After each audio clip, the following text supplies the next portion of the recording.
Shooting it raw? Yes. Shooting it raw.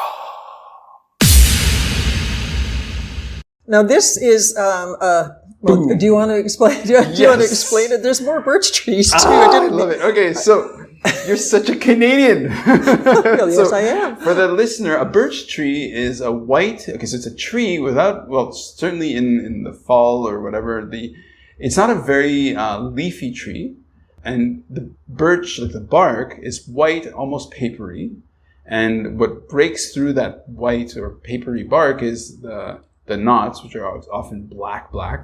And in this image, so roughly in the center is an owl looking off its shoulder. Now, I personally think owls and pelicans in my brain are the most fascinating birds. Mm-hmm. So what kind of owl is this? It's a boreal owl. Boreal, okay.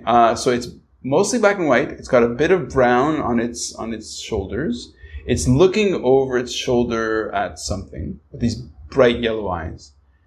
It's very monochromatic in the background, so it's just these birch, these white and black non-leaf trees, and just kind of there. And kind of more in the foreground are these other kind of trees. What kind of tree is this? That would be a young birch. Okay. Because the thing with birches, they don't have big limbs. They don't get foliage until the top of the tree. So these are just young ones. So the color, there's some yellow leaves in there. Yeah, yellow and green, a little bit brown. Yeah. So they're just they're young trees growing up. They might not even be birches. I don't even know. No, because it says among the aspens. Aspen. Oops, It's sorry. a relative. Yeah. Birches and aspens, you probably wouldn't be able to tell the difference. Okay. I think... well, I certainly can't. Well, I can't either. I think those are aspens. I think, but they do basically look the same. So, so how is this different than... Well, this is a completely different technique. I painted this. Okay. And after you just spent all that time. Well, the thing is, this is not something that is a very easy way to paint. Yeah. It's a technique called egg tempera. Okay. Now, egg tempera was something that was used all the time before oil paint was discovered. So it's a really old technique. Okay.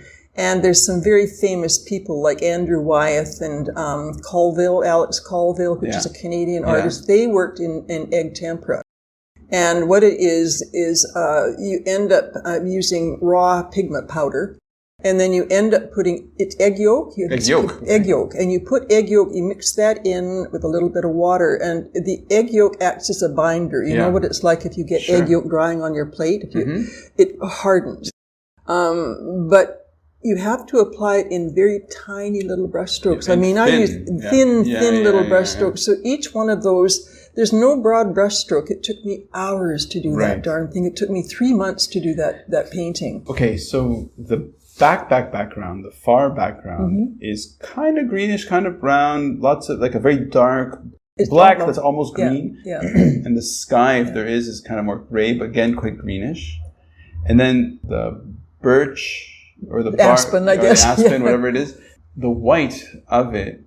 So this is all purely pigment. Mm-hmm. Okay. Yeah. So, There's you have to do this you can't do it on paper. You have to do it on a prepared. It's like it's not masonite, but it's like a plywood.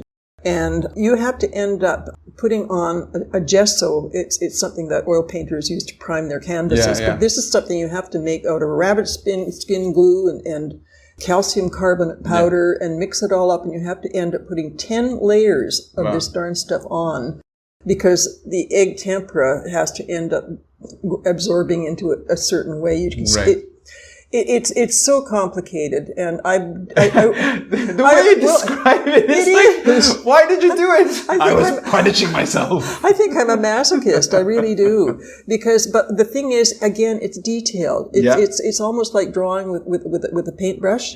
So I really enjoy doing this, but it just got to a point. I did this for a couple of years, and I thought, I got to try something else. How big is this print? That would be about maybe 20 by 15. It's fairly large. It's fairly large. Canadians are really funny. Well, I don't work in centimeters. I'm too old. But that's just it. So some of the things are centimeters, some of the things are inches. And it's true that for this, it's like you said, like 24 inches? Well, it's probably not 24. I'd have to get the board out. I've got it stored right now. I make prints of these. I have them separated and scanned and made into digital prints, but the thing is, these darn things, you can't even start thinking about framing them because they've got a cure for about 6 months. Ah, okay. I love your relationship to the medium. As I said, there I was with all these boards. It's interesting because there's, I don't know whether you've ever heard of a man called Ken Danby. He is a very well-known painter. He died, I'm not sure how long ago, maybe about 12 years ago or something like that. But he did a famous painting of a hockey player. It was called At the Crease. Every Canadian that likes hockey would know this. Yes. And there's another famous one that he did of a man in a red slicker. Hold on. Let's just wait for that. Yes, I was talking about Ken Danby before we were so rudely interrupted. Most people know Ken Danby. He worked in egg tempera, and I had met him because he came to a party of mine because one of my friends invited him. This is when I was living over in Kitts Point. And he died I'm not sure, I can't remember exactly the circumstances, but his wife moved to Vancouver and she offered me some of the actual boards that he was using for his egg tempera painting. So I bought about maybe a half a dozen from her. And so it was kind of nice to say that I'm printing. I think this was done on one of those panels. It was one of Ken Danby's old panels that he actually ended up doing all the gessoing and all the rest of it. For the listener, again, roughly in centimeters, it's roughly about 60 by, let's say, 40 centimeters-ish. Okay. It's not a small painting. No, but it's, So what I like to do is, on the one hand, there's the image. In this case, it's it's a created image. But then the question is to pull back and say why. So in your case, it's like you're looking at it because it's egg tempera as the stage away from the prints. Mm-hmm. So is this because you're sharing your evolution, or is... It's because I just couldn't physically do lithographs anymore. Because my back just kind of gave out because it's such a physical kind of a thing. And I knew that was going to happen to me, so I'd be kind of thinking about what I would do in advance. But I was thinking about maybe doing pastels, or I was thinking... But anyway, I cottoned onto this egg tempera technique, and I just really, really liked it. Yeah. So I kind of stuck with that for a few years. Mm-hmm. And I've done maybe about 10 of these paintings. Okay.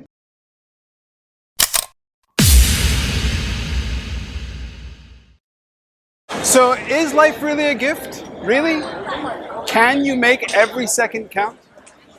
That's the whole point of the podcast. So if you like what you've seen and you're inspired, because that really is my mission, then please give it a like, subscribe, and share. Shooting it raw? Yes. Shooting it raw.